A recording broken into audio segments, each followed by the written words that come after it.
Hey there, boys and girls in YouTube world. Today, the Duff Dog and I are going to see if we can't get this 1968 Ford Ranchero running for the first time in 14 years.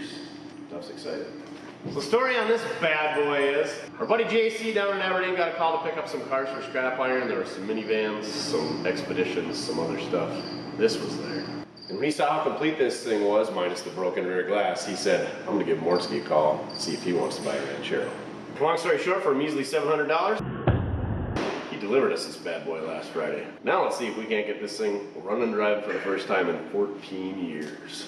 So what do I know about this 1968 Ranchero? I know it's based on the Fairlane/Torino chassis, so it's got a unibody. I do believe it's got a Ford 8-inch or a 9-inch in the back. Let's hope it's a 9-inch. I don't really care if it's an 8-inch, they're both great engines. It's got a little hooey in the corner here. The bed trim's a little chewed up, as they all are. That looks like a 22 hole. Looks like it went in there and over there. You know how that happens? It happens when you're leaning over one side of the car, shooting over to the passenger side of the car, and you got a scope, and it goes pew, pew. Don't ask me how I know. Anyway, long story short, doesn't matter if you've got a elcamino or a Ranchero or a Brat or whatever Subaru's other version of the crew cab ones are, or whoever else made TRARs, truck car combinations. This trim usually gets beat up because it's a pickup, but it's got chrome trim. And then it gets held on by rusty tin screws. A little rust in the tailgate. Okay, a lot of rust in the tailgate. It's missing the FOR, but she's getting the D later. It's got some terrible turbines on the rear. The bed's a little rusty where everything sat in there. Don't park your cars in the trees, kids. It's got a fancy access panel back here for accessing something. You can tell it's a Ranchero by the way it's got the Ranchero on it. I don't know, maybe he was a Chicago Bulls fan. Looks like it was a black interior automatic car. It's got the split bench seat. Oh, she was the Fairlane 500 option. Just taking a shot in the dark, I'm guessing the 500 option means you got the wood trimmed interior and a little bit fancier seat and maybe this trim down the side. Other than a couple of little whammies, this thing is super straight. The front end on these things is super cool. It's got the built-in hood scoop. Windshield's in good shape. Yeah, she's not bad. Obviously, it's got rust in the rear quarters. And it's missing a marker light. And this marker light has become a goldfish bowl. But Torino Tony and Anderson Old Iron hooked us up. Anderson Old Iron, or Early Iron, we'll show it on the window when we get in here. He had a back window saved from a car that he parted out, so that'll really tie this thing together. So go check him out on YouTube. And Torino Tony hooked us up with a park light. You can go check him out on Facebook. And yes, I am fully aware that the original roadkill car, the Hot Rod Ranchero, was pretty much the same thing as this, which is pretty cool as well. Anyway, without further ado, let's see if we can't get this small block Ford running. Duff refuses to open a hood on a 68 Ranchero, so I guess I'll be doing that myself. Also, setting the timing on a Vortec 454, real fun. Gotta read books to do it. Nothing on the old interwebs.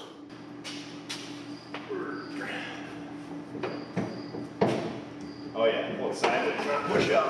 Got it. Look at this glorious beast.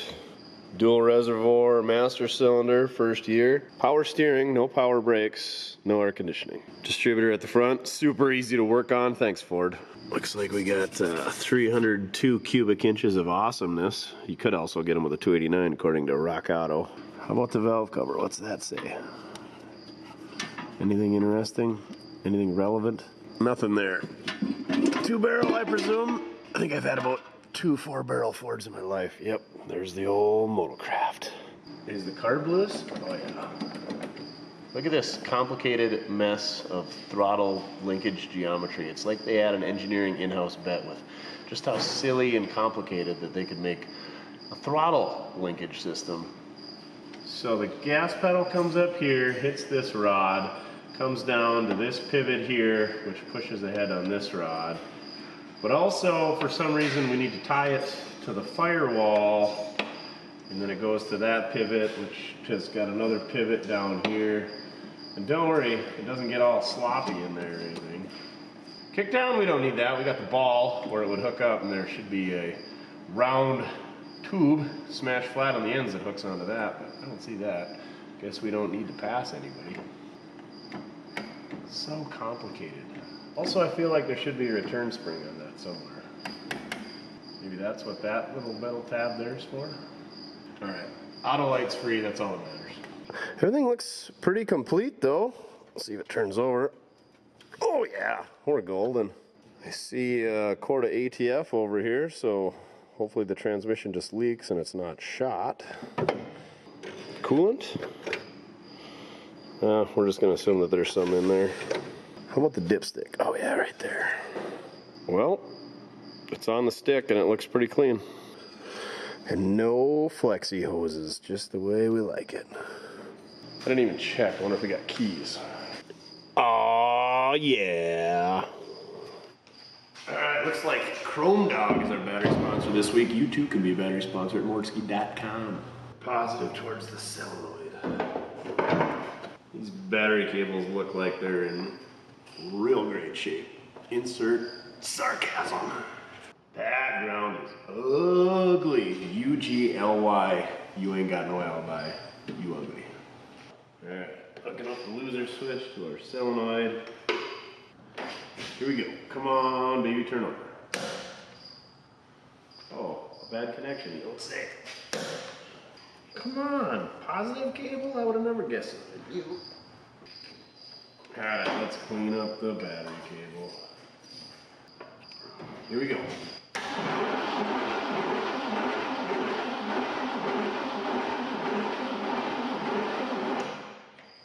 Don't sound good, but it's turning over. Let's see if it turns over with the key.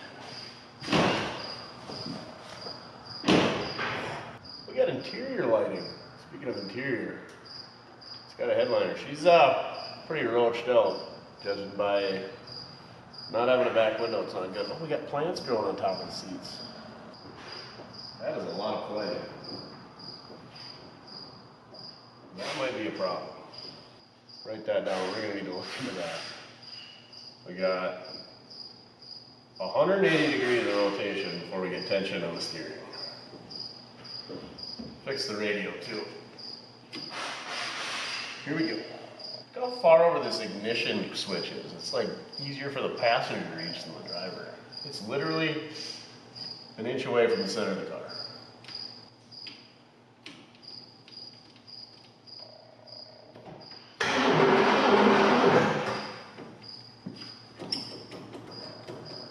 This thing is, the old Ranchero's used up. The shifter is sloppy. You have to jiggle the handle. 64,000, it's gotta be 164. The brake pedal looks great. Must be all highway miles. Well, before we worry too much about the steering, let's make sure it runs. I just wanted to see if the key works, so now we can use the key to turn the car on and off if we need to. So I've got the helpful Vanna chin over here. There we go, found the play. That is the Pitman arm, which goes into the power steering, which still is RAM assist in 1968. So maybe we can snug that up or give her a quick overhaul or do something, but that's where our play is at. Hopefully that's an easy fix. Thank you, Vanna. Vanna doesn't do thumbs up. And then she touches the button. Boop. Alexa, play Beep Beep by the Playmates. Alrighty, let's see if we got some spark. There's the coil. Which one's the positive side? Alright, key is on. Let's see if we got some spark.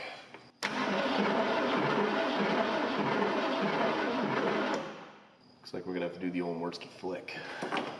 Get your Mortske flick device screwdriver at mortske.com. Keys on, so we should have.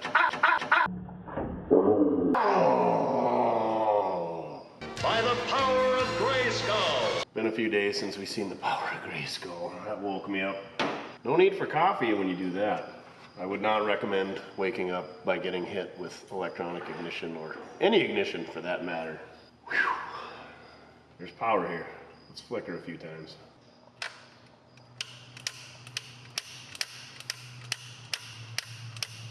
Now let's see if we got spark.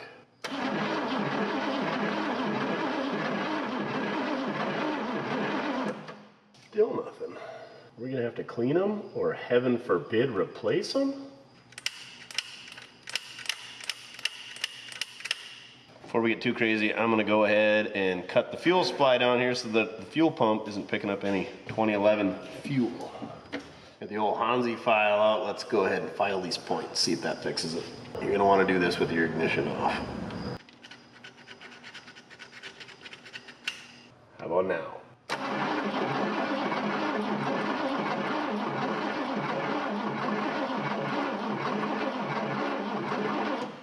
I think it's sparking pretty good, but it's turning awful slow, and it's not because of the super high compression 302 in this 1968 Ranchero. I think it's because of those battery cables. So now that we know that it's got spark, let's go ahead and throw some money at this thing, throw some battery cables at it. That'll make our life a whole lot easier trying to get this thing running. Oh, let's just get our mobile camera mount over here. All right, let's try out our new to the Ranchero battery cables. We're running low on those, so I gotta restock the shelf. But anyway, hopefully that fixes it. We might have a low battery, we might have a faulty starter solenoid, we might have a starter that's on its way out, or it could be the connections between the starter and the solenoid, but hopefully this fixes it.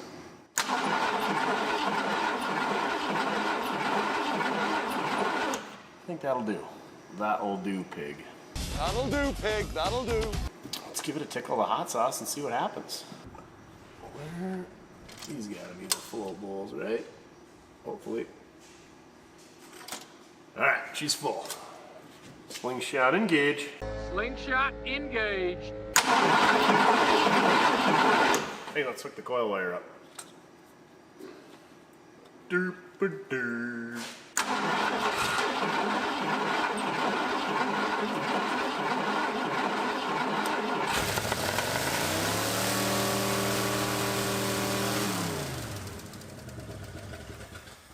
We're gonna need to put a spring on that throttle linkage.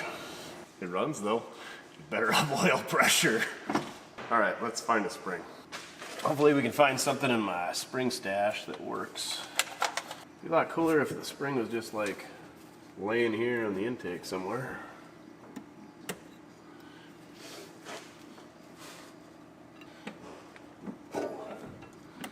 Oh, that's real stiff. Let's try it in the car.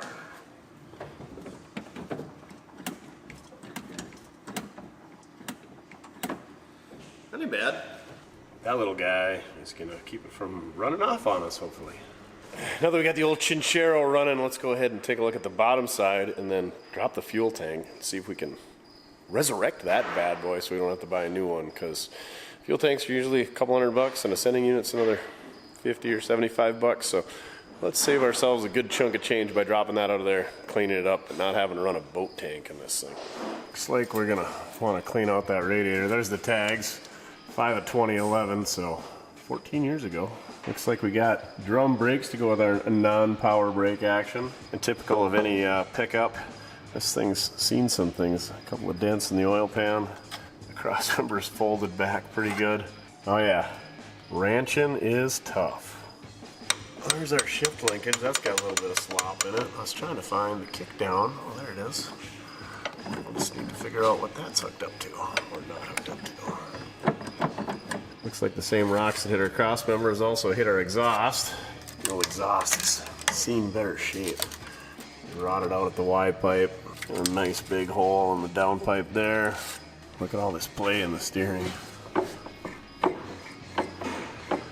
See that shaft moving up and down too. We might want to try to adjust that box or just go ahead and replace it, because there's definitely some play going on in there. All idler arms and tie rod ends seem tight, so hopefully it's just a little bit of work in our ram assist and our steering box. We'll have to see steering real nice. Really nice. The floors, rockers, cab sport, all that stuff looks really good on the driver's side. Well, we could use a little floor pan repair. Never mind. There's already a piece of tin up there. I'm guessing that's our seat bolt, so this must be in that little area behind the seat. Oh yeah, same deal back here in the bed. You can tell they screwed some sheet metal in there by the 4-inch sheet metal screws. Nothing but the finest. Sure enough, leaky pinion seal like all these old cars got, and it is an 8-inch. You can tell because you can get a socket at both these lower bolts. Clean up the tag, I'm sure it's 279 gears. Seems like that's what all these 8 inches are. Oh, we lucked out. 300s instead of 279s. Oh yeah, she's gonna be a hot rod out of the hole. We got a heck of a stack of leaf springs on here though, plus the helper. Oh yeah. Probably needed that though for this tow hitch. Speaking of tow hitches, hopefully that's not in the way to get our fuel tank out of there. Looks like a pretty good sized fuel tank though, and it ain't all beat up. Hopefully it's not rusty and full of varnished fuel. Looks like just a couple of straps holding it in place and then unhook our fuel hose. Good to go. I think we're gonna try to cheat and save ourselves a little bit of work. Let's go ahead and disconnect this fuel fill hose. We gotta take it off anyway, but let's get it unhooked and see if we can't stick the old endoscope in there and see what it looks like. And if it looks good, we won't even have to drop the tank. If only we could be so lucky. It's got these fantastic wire clamps, see if we can't snip them off. Come on now.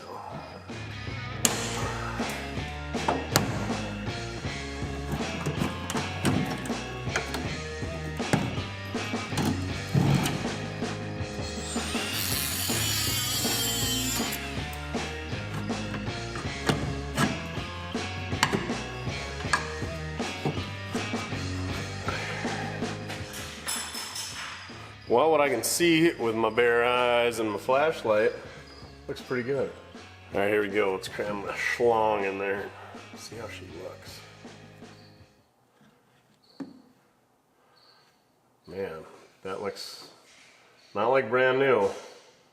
There's a little bit of old gas in the bottom. There's some speckles of rust and dirt and other stuff in there, but I would say that's not worth pulling out and cleaning up.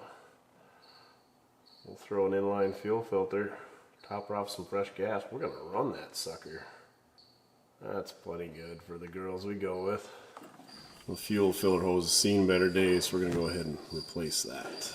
Got ourselves a new piece of 2 1/4 inch fuel filler neck hose, and we're gonna throw a couple of new worm drive clamps on. Should be good as new.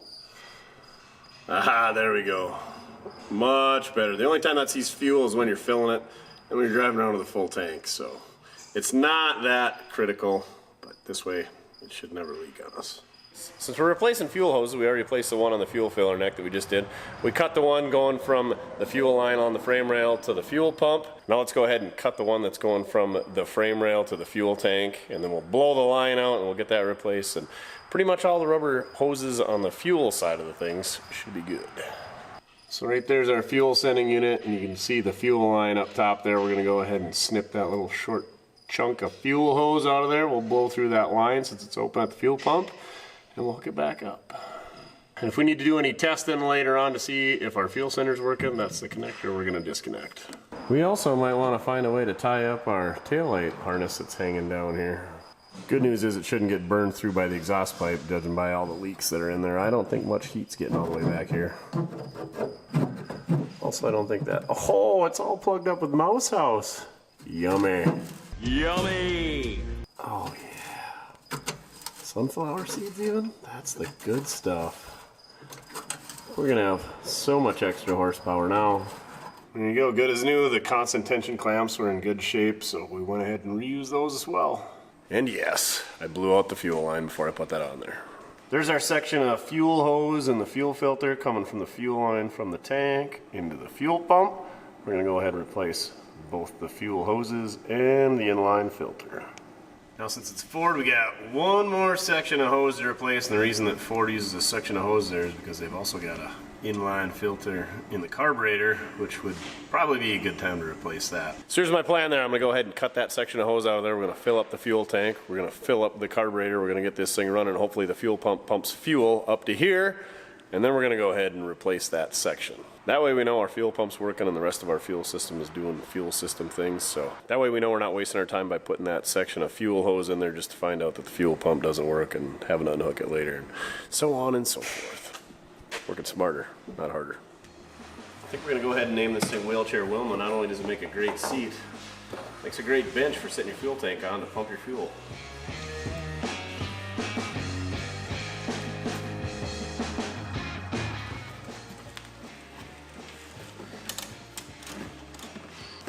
Hopefully the upholstery on Wilma is fuel proof. Whoops.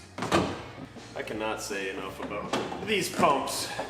Link in the video description, but you can go ahead and drop it into pretty much anything. You can drop it in a 5-gallon bucket. I got her inside this crappy fuel tank right now that's got this silly nozzle that needs to go in the trash. We're gonna pump that out, hopefully never fill it up again. Oh, no, we got some fuel on Wilma. That might be from the 70s with that color. Does anybody know how to find the build date on these things? Everest and Jennings, Camarillo, California. Made in USA. Let's see if we can fire this thing up again. Maybe it'll idle this time. Maybe we'll pull some fuel up here and splash it all over the intake.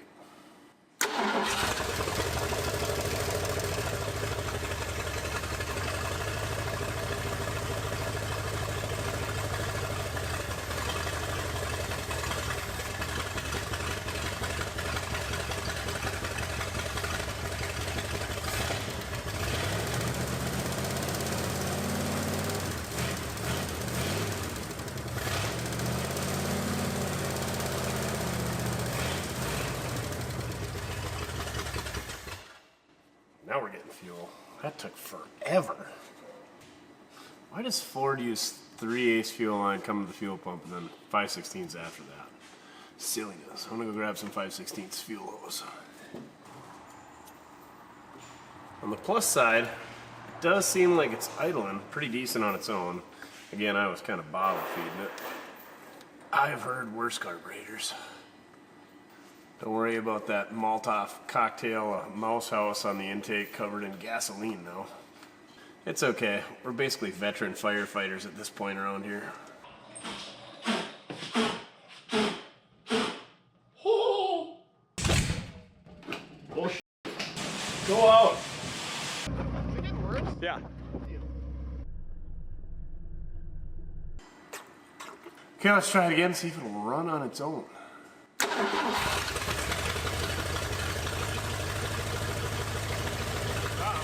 Stuck?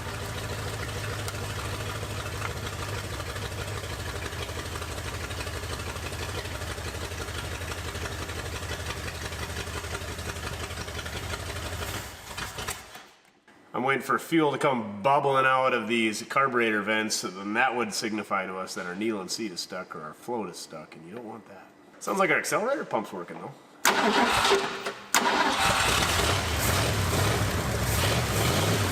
Well, I just stuck a half-gallon ATF in it. Let's see if the wheels will turn now.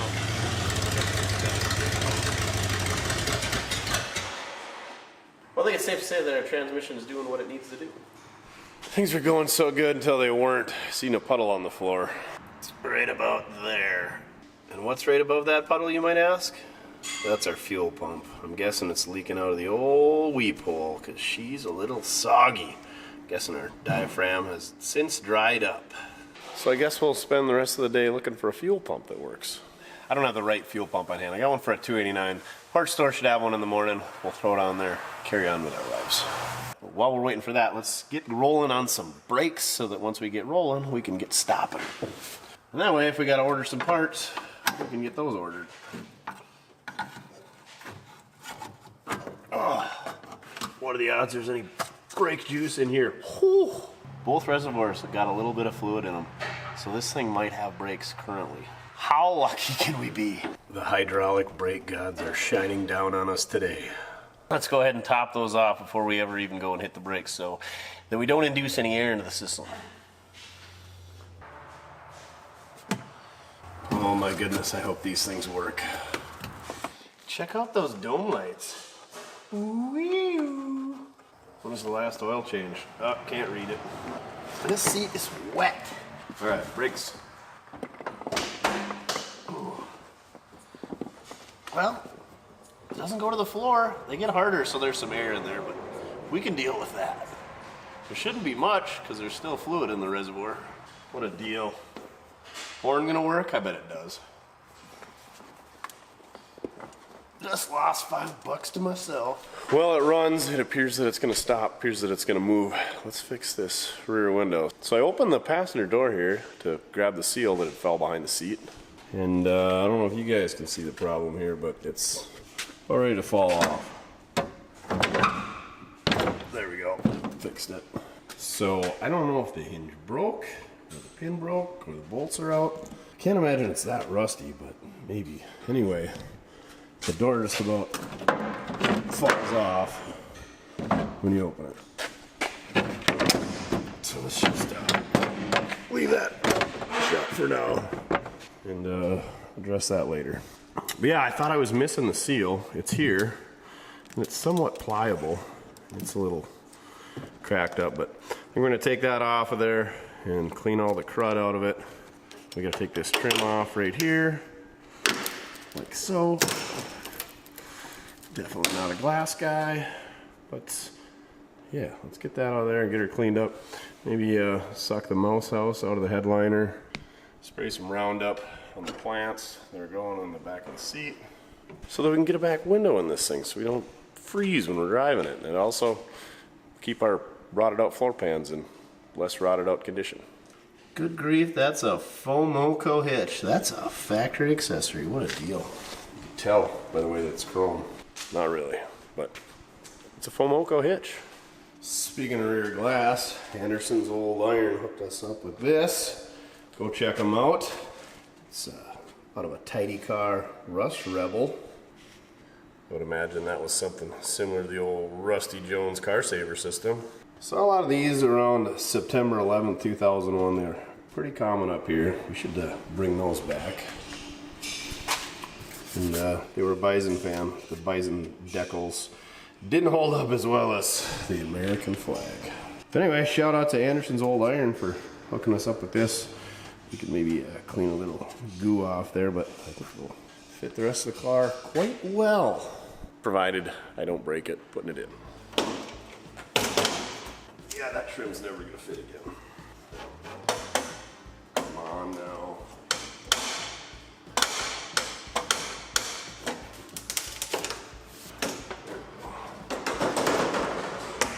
So the question of the day is, do you put the seal on the glass and put it in the car? Put the seal in the car, put the glass on the seal?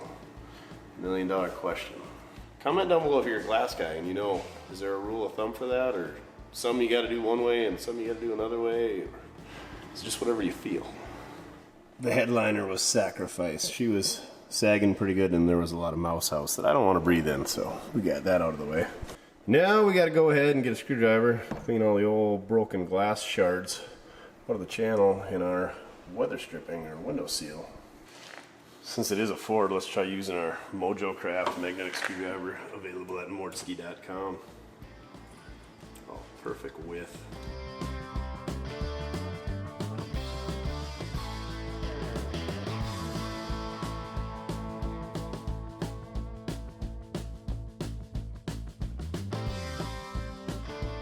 Alright, in an attempt to hold this seal up in place while we put the glass in, I'm going to use some 3M Super Weather Strip Gasket Adhesive.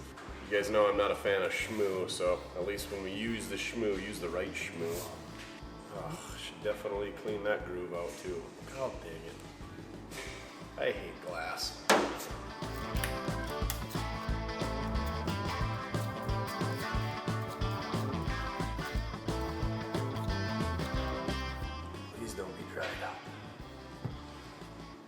Oh yeah, it's definitely all dried up. Dang it. That's how you know you don't schmoo enough. When your weather strip adhesive dries up on you. Tech tip of the day, clip the corner off your schmoo and try squeezing it out that way. I don't know if it's gonna work. Doesn't appear to be going so well. Yeah, I think our schmoo is just one giant ball of schmoo. If you get the nachos stuck together, that's one nacho. Great.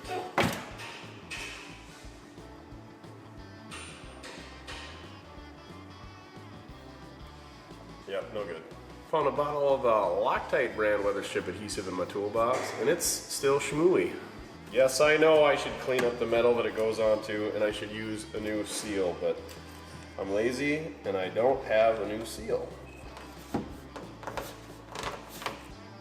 What are the odds that stays up there? Not very good. What are the odds I fall off this lift? Pretty good. Oh, give me another one of those.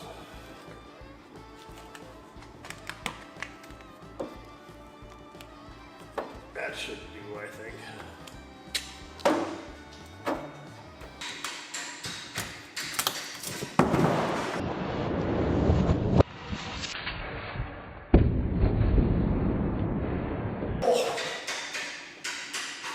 Didn't die. cat-like reflex. Somebody put that in the last video.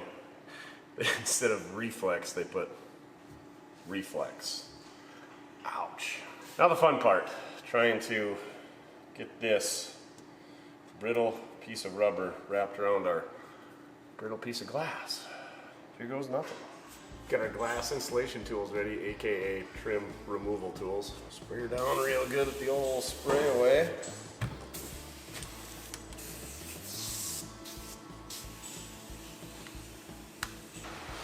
Alright, let's let the fun begin.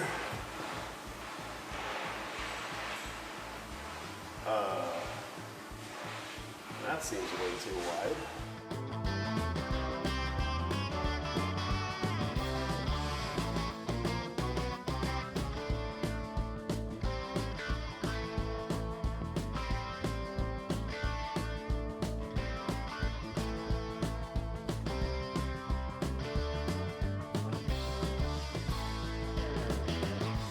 Well, we got her in there, but I am sweating like a gypsy with a mortgage, so I'm gonna go cool off.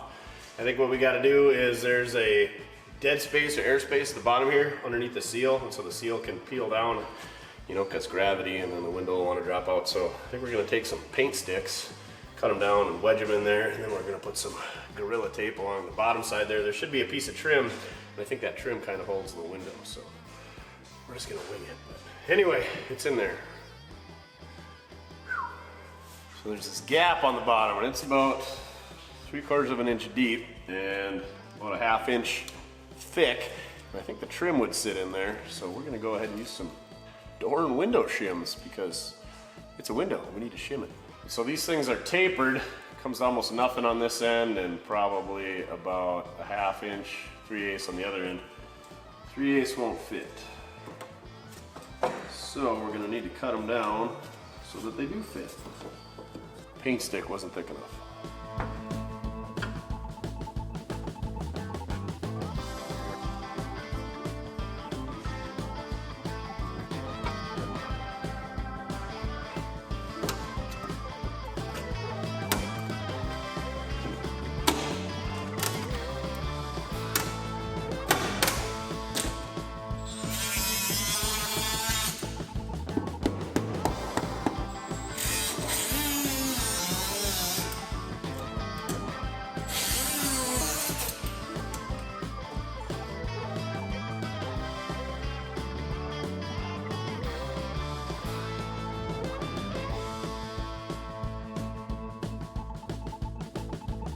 There we go, we got our wood shims under there. Hopefully that'll keep that glass from sliding down and wanting to pop out of our seal. Now we're gonna take some Gorilla Tape and go over the bottom here just to hold all those wood shims in so that they can't vibrate out with all the screaming horsepower of the Ranchero. Let's prep that sealing surface.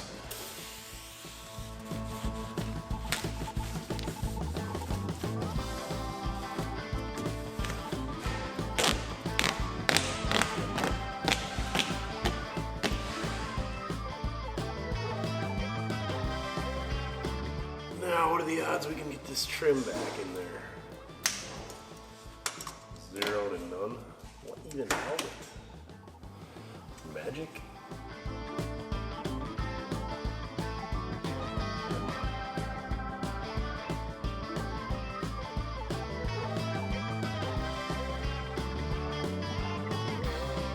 Alright, all I'm gonna do is bang up this trim, bang up my knuckles, get angry, and obviously this has gotta come back apart and get a proper seal put in it. So we're just gonna take the old Gorilla Tape and seal up the back of that window and throw this behind the seat for the next owner. That's right, next owner. We're not keeping this one. Price and availability in the video description.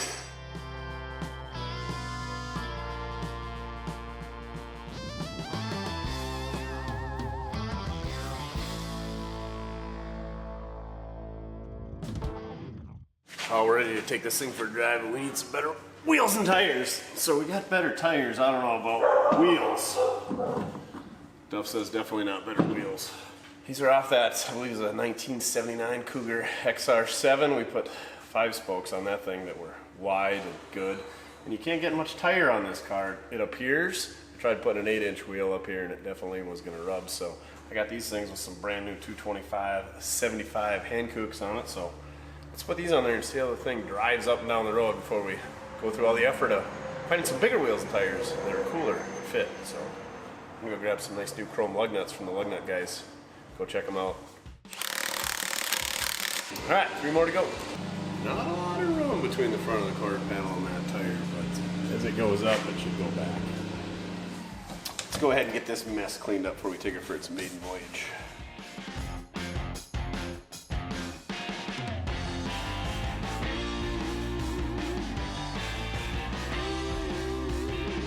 Well, it's a lot better, but unfortunately I think it's a little bit too late. But better late than never. This is your sign to go clean out the bed in that pickup truck or elcamino or Ford Ranchero or Dodge Rampage you got sitting out back before it ruins it. Son of a biscuit. But actually this looks like it rotted out from up in there. So I don't know if the back window had leaked or what had happened, but anyway, that needs some repair. I suppose before we run it too much longer, we should put some coolant in it. Hopefully we don't find out where all that went. Please don't be one of the freeze plugs behind the bell housing. That wasn't too bad, maybe a quart and a half. Well, shall we see if it'll back out of the shop on its own and then go ahead and run this thing over to the pressure washer and maybe the air gun outside and get her cleaned up a bit? There we go. Maybe we should lube some hood hinges. Ah, you're fine.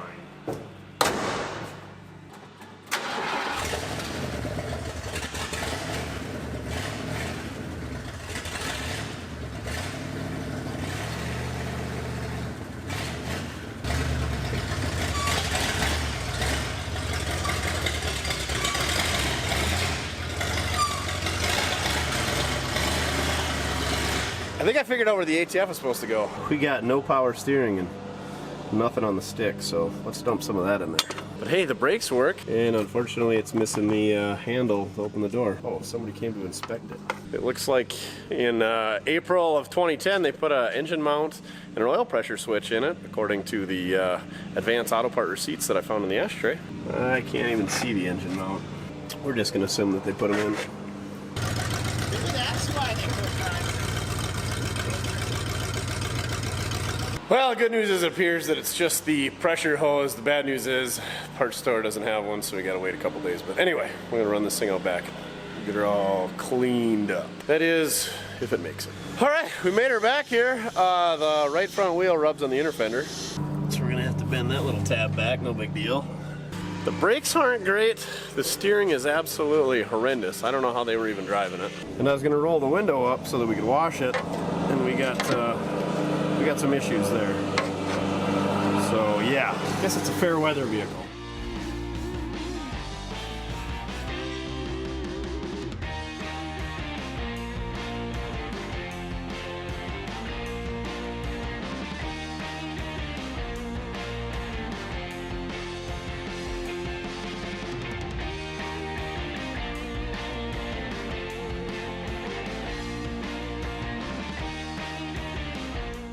Alright, the old red Ranchero cleans up alright. A big hooey in this quarter panel back here. And a whole lot of rust, especially the tailgate and the quarters. Let's take a look at what's going on with this passenger door.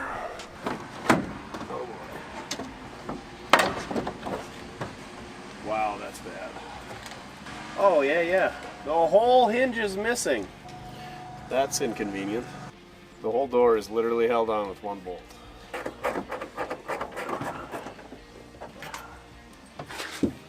If you find a door hinge in here, hey, I found the other bolt. Hey, I found another bolt.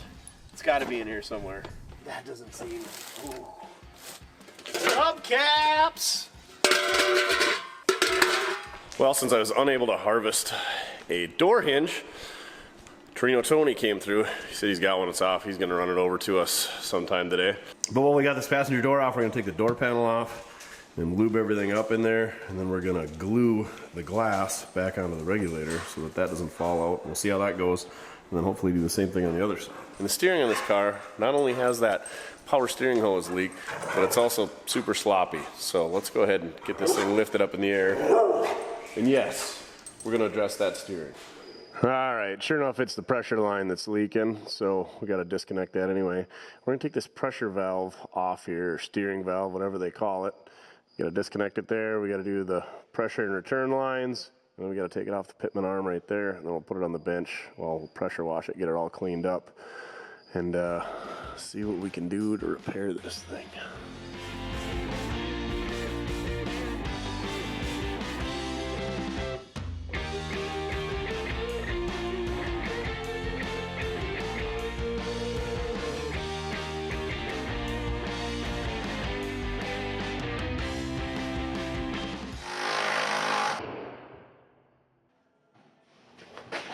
You almost had a camera fatality there.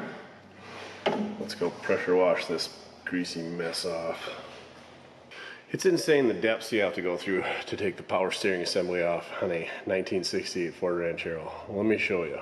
So there's a bracket on the end of the frame here. So you got 2 nuts, 3/8 fine thread jam nuts. You got to disconnect it from the pitman arm. Yeah, I think there's some play in the box. You got to take off both the power steering hoses. You're going to have that. You got to take off the left tie rod end, the right tie rod end, and then you got to take the idler arm off as well. It's one complicated piece of engineering marvel. Anyway, that's where the play is at. And we still got to take off the hose up there because that's where the leak is. All right, let's rip this thing apart. My uncle said these were no good when I was a kid, so I can't imagine that they're any better now. I wish I had both of those hoses to replace, but I don't. So all the play is in this ball and socket.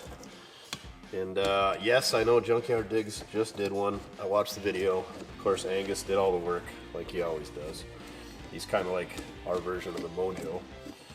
But anyway, I got an overhaul kit coming. So if we need to use it, great. If we don't, even better, we'll have it on the shelf. All right, so it just threads on like a tie rod end here. Let's take these 2 bolts off and we'll see what kind of adjustment is in there. Because it doesn't look worn there. This is what I would call the actual control valve. It's built by Bendix. You can tell by the way it's cast in there where it says Bendix. And this is your ram assist hydraulic cylinder, and this is just some steering crap. I wish you could just convert these cars to manual steering, but then you got to get all of this, which I don't have. I'm sure you can buy it. Okay, that doesn't come apart. Well, maybe we take this cap off, and there's an adjustment there. I tell you what, these screwdrivers by Sunix, not a paid promotion. Super awesome screwdrivers. I got the hex on there so you can hook your wrench on it to really get after it with all the torques. I'll try to remember to put a link in the video description for Amazon. It was a while ago that I got them. They're kind of expensive. It's a pretty big set, but they are awesome. They got great handles. I like them. I like it a lot. Okay, so what does that tell us? Can we snug up that nut right there? That would be super. Looks like we got a seal, spring, and a couple of washers. There's no tension on that spring right now. That's disappointing. I probably could have snugged this up in the car, but either way, we had to take that one hose loose so that we could replace it. And now it's all cleaned up at least.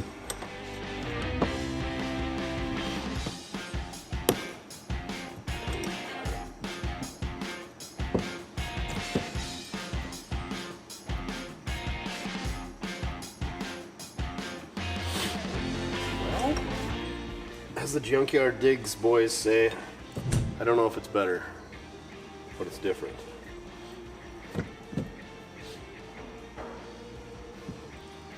I don't want to go any tighter than that.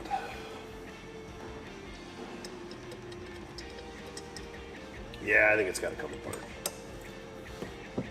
Let's at least see what's in there.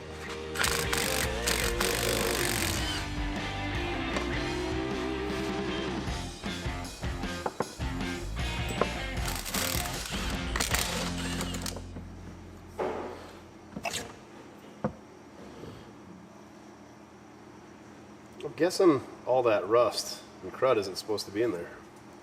Ew. How did this thing even work anymore? Well, that washer's no good.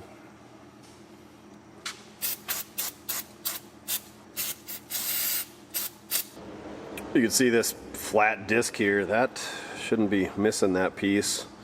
And both the seals behind it are missing that big chunk there. And it looks like it's had water in it, got everything all rusty. So yeah, that's, I don't know that it's even worthy of a rebuild. Trino Tony's bringing some 69 Mustang power steering parts with. Hopefully that valve is the same and we can just throw that on there. But anyway, while we're waiting for him, I gotta fix this exhaust. It's terrible. This thing sounds like a grain truck. And yes, it does have that new engine mount on the left-hand side.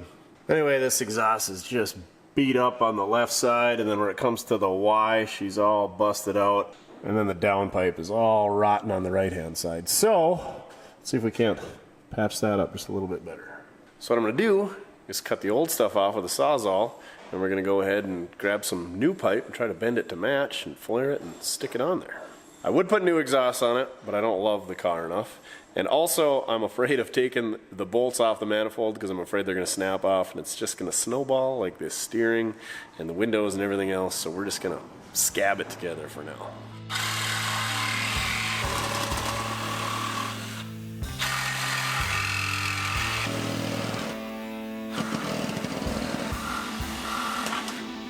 We might not even need to cut this because it's such a nice fit. Perfect.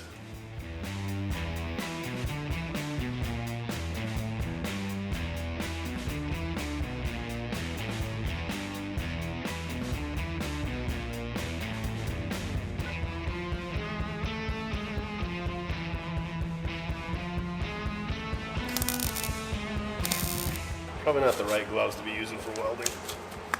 Let's use these ones in my back pocket. Also probably not the right gloves, but they're the gloves I got.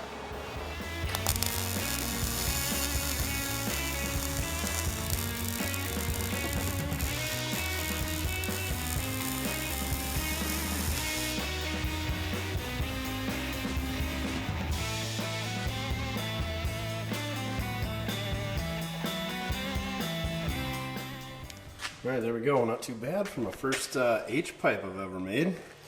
I bent that bend the wrong way, so I straightened it back out and it kinked. Pretty excited about that. Anyway, it'll be good enough for the old 302. Better than it was. All right, just got done bending up a tailpipe here, and I think I'm gonna go ahead and take a break, go get some lunch. That being said, if you're a busy individual working in the shop, finishing your projects, or you got kids, or you got all kinds of other activities, go check out Factor. Factor is this week's video sponsor. Head to factor75.com or click the link below and use promo code mortskerepair to get 50% off plus free breakfast for a year. That's right, use promo code mortskerepair at factor75.com to get 50% off plus free breakfast for a year. If you're looking for a healthier meal option, head on over to factor75.com. They've got over 80 rotating weekly options, so they've got something for everyone, something for each and every taste. You can also make substitutions on your protein options. So if you're not a chicken fan, but you like pork, you can go ahead and substitute pork chops for chicken breasts on your meals. Factor has something for everyone, even the pickiest eaters. We got sausage, peppers, and potato skillet, 4 cheese tortellini and Italian sausage jalapeno lime cheddar chicken, and honey mustard pork chops. Today I'm going with the 4 cheese tortellini and Italian sausage. It's as easy as putting your meal in the microwave, pressing the button, and hitting go. Let it cook for a couple minutes, let it sit for a couple minutes, and you're ready to eat.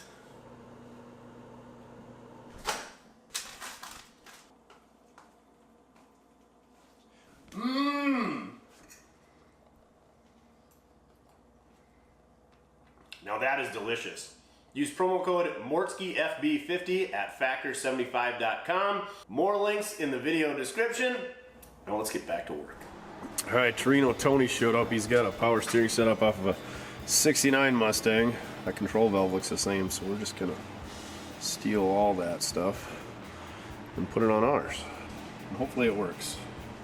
Otherwise, we're going to be going after him for some warranty. He also brought us some urethane to glue some windows in and some door handles. But wait, there's more. He brought us some door hinges, even in the right color red. Mojo's got the door overhauled here. We got to get the door hung before we can glue the glass in place.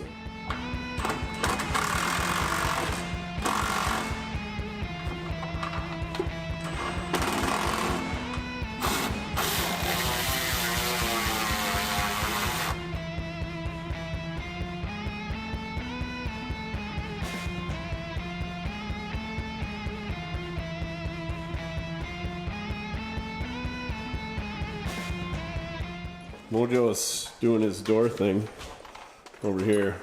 Torino Tony's struggling to put that door on. But I got our steering all buttoned up. Everything is a direct bolt on, so hopefully this works with our cylinder. And we're finding the issue with these windows and these doors is there's this bracket here and these tabs are busted off, so I welded this one up, chin welded up the two on the other side. We'll throw those back in there and hopefully the windows work. Once Tony gets the right-hand door adjusted, we should be able to drop the glass in there, put some windshield urethane in there, roll it up. Should be good to go. Here's what they're supposed to look like. Were they both busted in the other door? Yeah. And you can see somebody's been in there and tried gluing them before. That's a lot of silicone. So we're gonna clean that up before we put it back together. It's a nice heavy cast aluminum piece though. While these guys are working on doors and windows, I'm gonna go ahead and take the power steering hose off, take the belt off, so if we do start it, we don't pump fluid all over, and then go ahead and put our new fuel pump in there because it's all in the same vicinity. You must be ready for a window. Oh yeah. Lay that cock in there, Tony. All the schmoo. It's like a portable DD Speed Shop welder right there, just stacking nickels. Oh, that's what I was supposed to do? Whoops. What are you using? Is that 3M 06890? High viscosity windshield adhesive? 08690. Alright, glass is in it.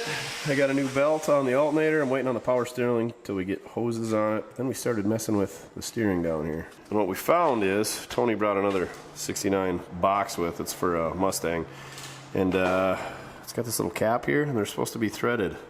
The threads are pulled out of mine, and the bolt that goes through there, the threads are pulled out. So somebody's been in there, and when we could get it tensioned up, took the play out. So we're gonna steal his bolt and his top cover and put it all back together and hopefully get it tensioned properly. All you gotta do is slide that bolt in and out like that. Then you gotta thread the cover on because it's threaded, and then put your flat screwdriver in there, tension it. That puts preload on your pitman arm, and then it's got a jam nut. Good to go. We did try loosening this up and adjusting that. That didn't make any difference, so we got to put that back the way that it was. Yay. Well, of course, typical Ford. These are different covers, different bolt pattern. So I'm going to weld a jam nut to this cover, and then we're going to do it that way. And if we ever find the right cover, we can just swap it out. Easy peasy lemon squeezy. There we go. That should hold. It's also going to be hot, so we're going to have to let that cool off a bit. All right, next day, shout out to Torino Tony for coming down and giving us a hand yesterday. I'm exhausted. Been doing exhaust all morning. Let me show you what we did. So we clamped our new Y pipe onto our existing down pipe because I didn't want to mess with rusty exhaust bolts. Come to our Y here. That's 1 3/4 both sides. Go to 2 inch. Coming into our big single muffler here. And into our tailpipe. This should be a factory bend, but it doesn't. It looks terrible hanging out here. So we're going to snip it off right there and call it good.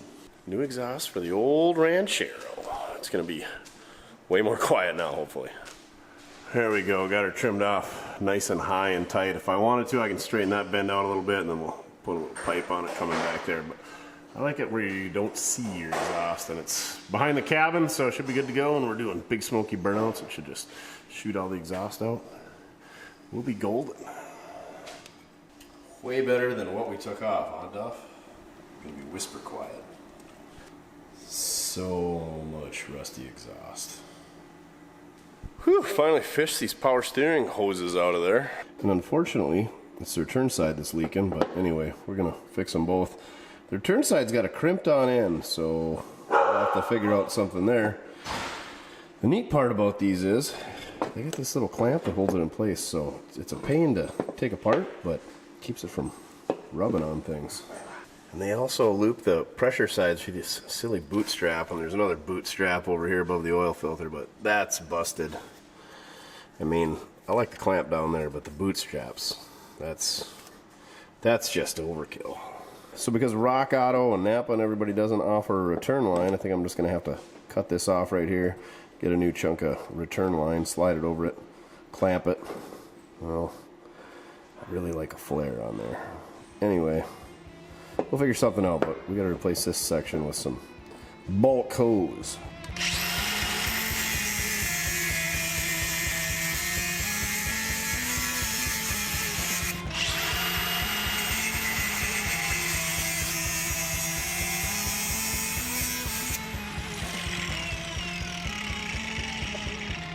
There you go, there's a little bit of barb built onto that. We're just gonna go ahead and slip our hose over that, clamp it on, call it good. Got our power steering hoses and lines all routed. I just gotta throw a hose clamp over it because that's the way it was, so we'll put it back to the way it was. Meanwhile, let's change the oil in this thing, provided we can get a wrench on that banged up oil pan. How does that not leak? Good old Ford and their giant 7/8 drain plugs. Oh. Yeah. Is that glued in there or what? Nope. How sludgy is it gonna be? The oil filter doesn't look like it's got that many miles on it. Well, that don't look bad at all. We should have kept running that 11-year-old oil, 14-year-old, whatever it is. What brand oil filter do we have today? A no-namer? Oh, it's a Duragard? Who makes that? VersaGuard? I don't know. The sticker's gone. It's getting a Wix now, though. This one even still made in the USA.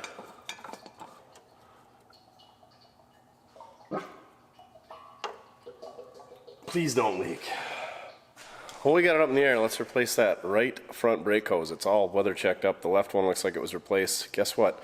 They're the same as 1967 Cougars, and luckily I bought brakes for that car before we found out it was seized up and it was never going to run again, but we're going to go ahead and repurpose it. The Cougar lives on. Also, Trino Tony has it, and it's got a 4-speed and a 302 or something with dual quads. And he does burnouts with it now because we weren't able to. So anyway, let's put a brake hose on. What would you guess what happened? If you guessed the line twisted off, you'd be correct. But we lucked out. There's a splice right up in here, so we just gotta make a new one of those. Easy enough. So thanks for putting that splice up there, Ford, or whoever's been there and did that. Oh yeah, would you look at that?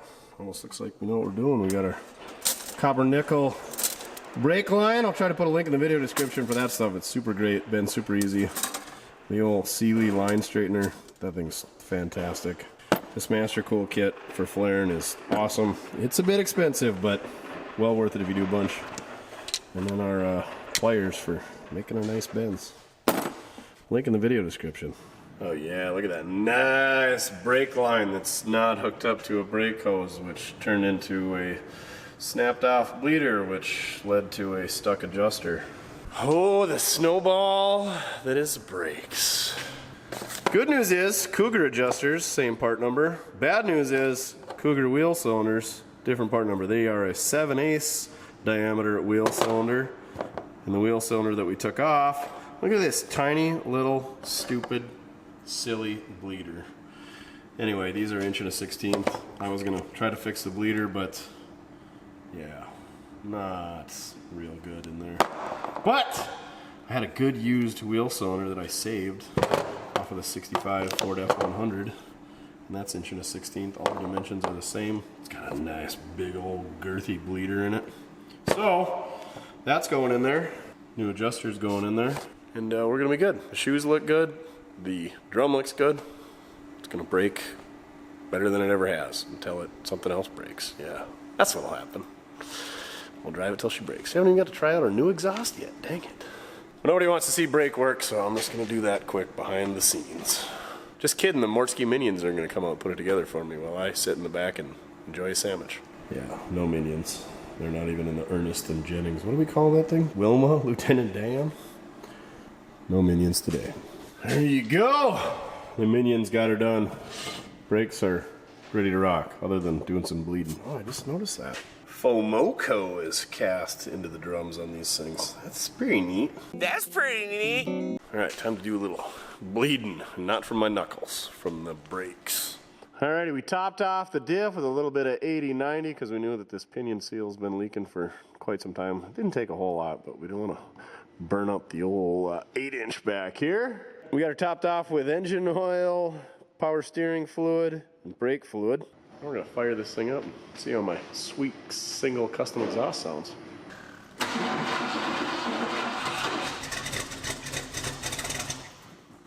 Oh no, did we choke it off? It's electric. So quiet. And cold-blooded.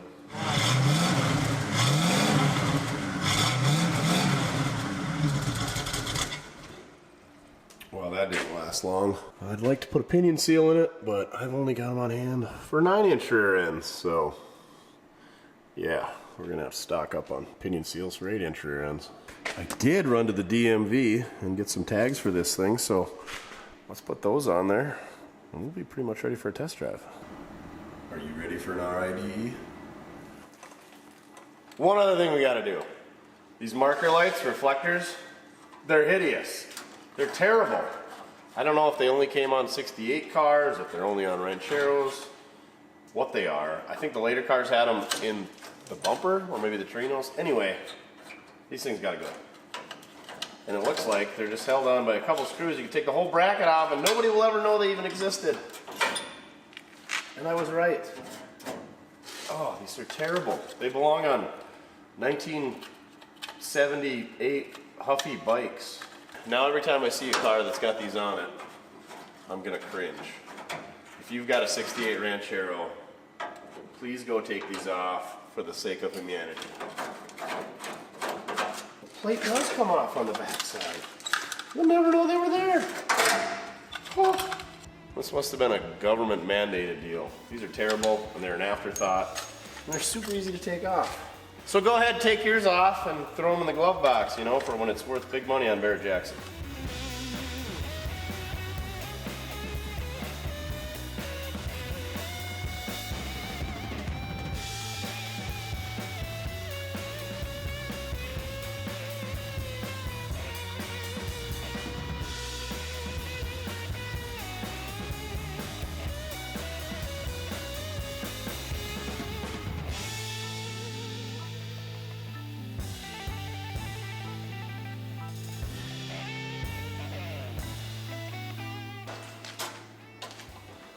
Little body by Mortske, using the old Swedish nut lathe and a 5-foot bar. Some new hardware for the license plate. Get rid of the marker lights. It's a whole new car up front coming at you. All right, same deal on the back. Some new hardware, some new inserts.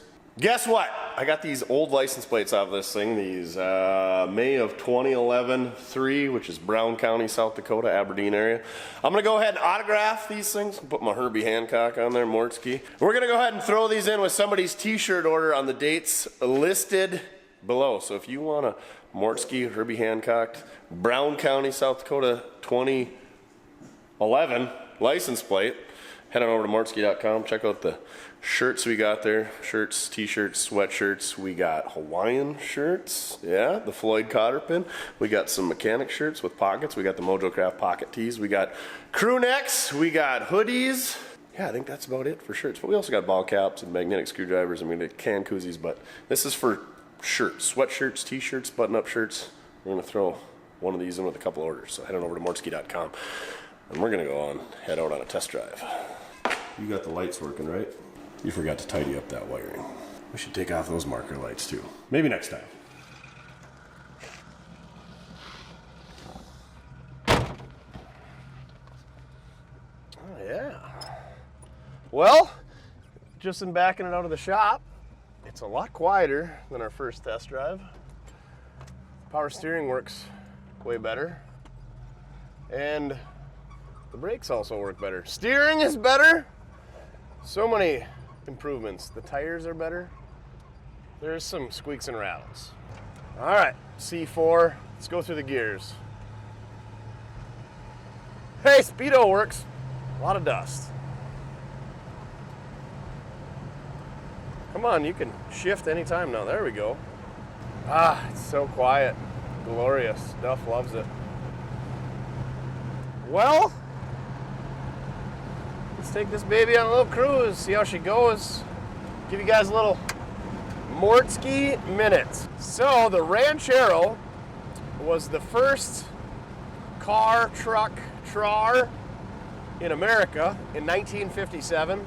They were a full-size car based on the Galaxy or the Fairlane chassis. They were based off of a two-door station wagon or a ranch wagon or the sedan delivery. You could get them in two different trims, basically your standard bare trim, or you could also get them in the higher Galaxy trim level with a little bit more chrome to it, a little bit more plush interior. You could get the same engine package as the full-size cars, all the way from the lowly 223 six-cylinder on up to the high-performance 312 Police Interceptor engine. Chevrolet lagged a little bit behind. They released their elcamino in 1959, and then they also made it in 1960 as well. Then they dropped out of the market from 61 to 63. They came back to the market in 1964 on the Chevelle chassis. Ford led the way in 1960. They put them on the compact Falcon chassis that was new for 1960. And they also called it the Falcon Ranchero. Again, you could get the same options as the Falcon. And then in 1966, because it's kind of a 1 year only, when they crossed over to the Fairlane, which was a mid-size car at that time, they followed suit in that. And then 67, the Torino came around, and that's when they kind of went to the Torino style chassis, which was also still called the Fairlane. But you could get three trim levels by that time. You had the Fairlane 500, which is what this car was, and then the Ranchero GT. You could also get some cool performance options. You could get bucket seats, you could get hood scoops, you could get fancy wheels. So it went from basically just everything from a utility vehicle to a performance vehicle that would do a little bit of everything. It would be a car, it would be a truck. Even the compact Ranchero version had an 800-pound capacity. The wheelbase in 57 and 58 was the same, but they extended it a little bit in 59 for a full 7-foot bed for all that hauling capability. You could get different transmissions throughout the years, 3 speeds on the tree, overdrives, automatics, and even 4 speeds. So they made the Ranchero all the way up until 1979 based on that same Torino chassis. And those cars had big blocks in them, small blocks like this car has, and even 6 cylinders. They made just over 500,000 Rancheros from 57 to 79. So there it is. That's your Mortske minute on Rancheros, and a little bit of elcamino stuff dipped in there as well. I think they made the elcamino all the way up until 1987, and by then it was on the G-body or Malibu chassis. So anyway, back to this thing. All I got is dummy lights for the most part, and none of them are on, so it must be charging. It's not overheating. It's got oil pressure. Our speedometer is working great. It's nice and steady and smooth even. I really like the dash. It's got these nice cutouts. It's unfortunate that it's got a clock instead of a tack, and that it's all dummy lights instead of actual gauges. Our fuel gauge is not working. We don't have a radio to try out. We're definitely not going to touch the heater controls because, judging by the smell and the whole glove box area, we're not going to want to dip into that. It is pretty quiet in here. Duff's windows down. I had to roll mine up for, sound quality. This thing seems to be going down the road good. It doesn't pull. It's steering good. What do we do to this car, Duff? Well, did a bunch of work to the steering. We threw some new belts at it. Threw some new tires on it. Did some exhaust work. We didn't do full exhaust, but 95% of it's new. Put a nice quiet muffler on it. Still needs a pinion seal. We did some brake work, but I would highly recommend whoever buys this thing to redo the brakes, fix the fuel gauge, check all the lights and stuff. Price and availability in the video description. Hit us up, mortskerepair@gmail.com. Show up with cash in a trailer, unless you're brave enough to drive this thing home. Dalton would do it. It's probably ready for duct tape drags if you ask him, but I would look into a steering box, and maybe you can get a power steering sector upgrade, I don't know, or even rebuild that ram assist that's on here. I don't know the background on that one, but if it's not leaking out, I'm sure it will. Oh yeah, we put the power steering hoses on it. There are some squeaks in the suspension that I noticed just driving around the yard, so maybe we just got to grease them. But yeah, it could use a few things. I would definitely go through the carburetor and tune it up. But for a car that's been sitting off the road for 14 years, this is pretty hard to beat. We didn't really touch the carburetor other than putting a return spring on it. We flicked the points, threw a couple battery cables on it, and a battery, of course. That being said, I'm pretty sure it's charging because the alternator light comes on when you turn the key on. As soon as you start it up, it goes off. Same with the oil pressure. I didn't see the temp light come on, so maybe we are going nuclear right now. I would put some radiator hoses on it. Basically anything rubber should be replaced. It's got brand new hand cooks on it. They probably got about 10 miles on them now. And the sweet XR7 wheels. I need a couple of center caps and one beauty ring for them, but if I were to keep this thing, which I'm not, I think this thing needs some slots, white letters out, some glass backs, dual exhaust. This thing would be pretty sweet. Interior needs a really good cleaning. Put a seat cover on it. The carpet actually cleaned up pretty nice. The dash, it's there. It's curled up because it's a padded dash, but I think it would clean up good enough to be a driver. Needs a headliner if you're into that type of stuff. You could probably put some door seals in it, but we had a ton of time into fixing the doors. Between Tony and Mojo, I bet there's 10 hours into getting these glass glued back in, fixing the door handles, making the latches work, getting everything adjusted. There's a lot of time into these doors, but those guys did a bang-up job. These doors close really good. The windows go up and down good. Yeah, I need to glue the rear view mirror back on. It just needs a little bit of TLC. But I think somebody should come get this car and $2,000. I paid $700 for it. I don't know. I know we got another few $100 in tires and everything else that we done, exhaust, steering, brakes. Yeah, I think $2,000 is a pretty good deal. Clear title, not stolen. You won't go to jail, probably. You have yourself a pretty good starter car / truck. You can do your lawn mowing jobs. You can go get your groceries. You can take her to the car show. Speaking of car shows, I think this paint would buff out pretty good. There's a lot of dings in this car, and you can work a few of them out. But the paint is actually pretty dang presentable. It's dull, but if somebody were to go ahead and put a little elbow grease into it, I think this thing would polish up pretty stinking decent. I don't even hate the stock sagged out spring stance on this thing. It looks good. The XR7 wheels are not my favorite, but with that little red dot in the center cap, they actually fit this car pretty well. It's what I had. The wheel and tire size is about right. I'd maybe put a little bit smaller tire on the front. It fills out the rear wheel wells exceptionally well. The 300 gears in the 8-inch are perfect highway cruising gears. It sails down the road great without having overdrive. That's the beauty of an 8-inch. They're pretty robust. Parts are cheap. You could drop a set of 350s or 411s in there if you really wanted to, and you could spice up the little 302, maybe throw electronic ignition on it and 4-barrel. But yeah, it doesn't seem to smoke. It doesn't make any noise. Apparently it's got oil pressure and doesn't overheat. So yeah, we're probably 15 miles into this cruise, and this thing has given me 0 fits, knock on wood. Wood door panels. So yeah, these are cool little cars. I'm not a Trower guy. I did just pick up a 59 El Camino. That's a bucket list car. I would like a 57 Ranchero someday. Ranch wagons are super cool too. 57, gotta have it. Single headlights. The dual headlights in 58 and 9, I think Ford kind of ruined it. However, a 58 Ranchero has the same back end as a 57, so they carried it over. The wagon stayed the same. I don't know if the wagon stayed the same, but anyway, the taillights change got terrible in 58, in my opinion. But you can, Duff, what's that smoky smell? Should we pull over and check? Oh, you don't smell it? Anyway, 57 Ranchero bucket list, but you can make a 58 pretty much into a 57. You can also put Edsel front ends on them. The old truck guy has got one that's got an Edsel front end on it. And yeah, they're good cars. I dig them.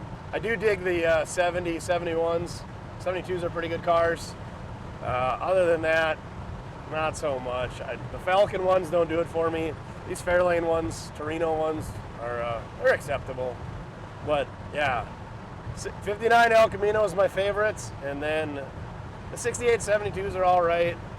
I don't know, 64s and 5s, 6.7s, they're okay too, but 57 Ranchero and a 59 elcamino the first year, it seems like they got them right. Those are the ones that bring the most money, of course, as well, because, you know, I'm not the only one who has that kind of taste. Did that burning oil smell go away? I really wish these things had temp gauges so I could see where that's at and oil pressure, but it's a 302 Ford. They love heat and no oil pressure, so I'm sure it's just fine. Torino Tony tells me 71 Torino front end with disc brakes, and you can swap out all the steering and the spindles and all that, put disc brakes on this car, which I happen to have one of those that I would love to see go away as well. So package deal. For an extra $500, I'll throw that car in. I'm pretty sure that car's got a Cleveland and a C6 and a 9-inch.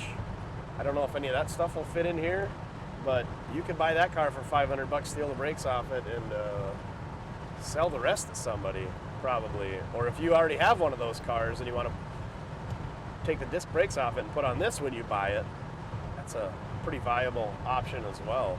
Let's check our speed with our speedometer. Speedometer says we're doing about 52, and my app says 60. So those bigger tires apparently threw off our speedometer just a little bit, but this is a pretty nice cruising speed for this thing. Duff and I like this old Ranchero so much that we are not even going to go attempt to do burnouts or donuts. Oh, so smooth. You're so smooth. Always. I think the squeaks went away in the front end even. The steering's a little bit tight. People have been in that box and been playing around, so don't play around in boxes, boys. Definitely needs a steering box. Where's that smoke and dust coming from, Duff? Ah, that's what's going on. We changed directions and the wind is a crosswind now instead of a headwind. So we got more horsepower now, but the steering is unhappy. But you know what is happy? That little 302. It just loves it. It's working great. Tranny's working great. No complaints from me on a 302. I don't have much experience with the 351 Windsors, but the old 289s and 302s, they're like the 350 Chevys of the Ford industry. They just work, they take a licking, and they keep on ticking. Hey look, this guy's got a Metro in his yard. Poor guy. He should have 3 more. Somebody else should buy those things. Can't give anything away these days, apparently. The whole market is pretty soft on old cars, in case you haven't noticed. That being said, if you're looking to go buy an old car, now is the time to do it. It seems like you can buy anything from top to bottom for quite reasonable. But if you want to go buy a really nice done car, I think they're down 40% right now, if you ask me. You can buy some super nice cars for super affordable, and obviously it varies from generation to generation. I always thought the muscle cars were pretty much recession proof, but right now it seems like you can buy like some pretty nice Chevelles, Camaros, Mustangs for pennies on the dollar for what they were going for 18 months ago. So maybe it's going to get only lower and worse. Comment down below with what you think is going on. That all the gray hairs are dying, and their kids don't want these cars or what, but I don't know. The old car market seems pretty soft to me. That being said, I can sell 10 $500 cars in the amount of time it takes me to sell one $2,000 car. I don't know. It seems like everybody's got $500, but nobody's got $2,000 or more to spend on an old car. Crazy time in these worlds, so I'd be interested to see what you have to say with the car market, what's going on. What do you think, Duff? What's going on in the car market? Is nobody interested in them anymore? People pinching their pennies and holding back? That's the beauty of this car, is it's quite affordable, easy to work on, and not only can you take it to a car show, you can also, you know, do the honey-do stuff for your wife. You can haul kitchen cabinets home in this thing, refrigerators, lawn clippings, and there's enough room. I guess that's where the spare tire goes back there, that giant hole under the seat. There's enough room back there to put copious amounts of sandwiches back there. I can't imagine anybody's ever done that, but comment down below your story related to Rancheros. If you've ever done some crazy stuff in one of these things, you know, jump some railroad tracks or hit a bunch of things behind the seats, or maybe you hauled something that definitely should not have been hauled in the back of a car in a Ranchero. I like how they made toppers for these things, and they did it for all the manufacturers, Chevrolet, Dodge. I think they did them for the Subaru Brat as well, but like they put a topper on the back of these things. Like, why not just buy a station wagon, and then at least people can sit back there. And yes, I know people have grown up riding underneath the toppers of pickups and elcaminos, but I just think they look absolutely hideous, and I'm guessing were quite expensive toppers. All right, we just pulled into Jokes. We got about 25 miles in, so yeah, this thing's still plugging away. Could probably turn the idle down a little bit. She wants to cruise at like 30 mile an hour in an idle, so could definitely address that a little bit, but I think that carburetor just needs a good overhaul, and she needs a little tune-up. Tranny works great though. Must be because of that deck smirk we put in there. Fords, they don't need that Type F. That's a myth. All right, we're gonna make a couple stops here, shoot some B-roll, and then we'll wrap her up on the road. Head back. Hopefully we make it. Tires need to be smaller. They rub a little bit in the front, just a little bit. All right, folks, we got a 1968 Ford Ranchero running for the first time in 14 years. We got it up and driving. We got it stopping way better than it was. We got it steering way better than it was. We got it quieter than it was. And we did a lot of maintenance that it really needed. So I think you should own this car. Hit us up, mortskerepair@gmail.com. $2,000. This car could be yours. Price and availability in the video description. If it is sold, the video description will show that, so no need to ask if it's available. And if it is available, no need to ask if it's available either. So thank you very much for watching. Check out our videos. Go check out the merch, mortske.com. I have been fighting a cold all week, so go check out the merch. Great way to support us or to buy a car from us. That'd be great. The cars we have available are at mortske.com. But remember, it doesn't matter how you get it done, so long as you're having fun. All right, on to the next one. Maybe we should do a GM car. We've been doing a lot of Fords and European stuff / Nashes lately. Kind of miss working on GMs. Ford wasn't so bad though. All right, see you guys next week. Oh yeah, that guy, he's a Longhorn also.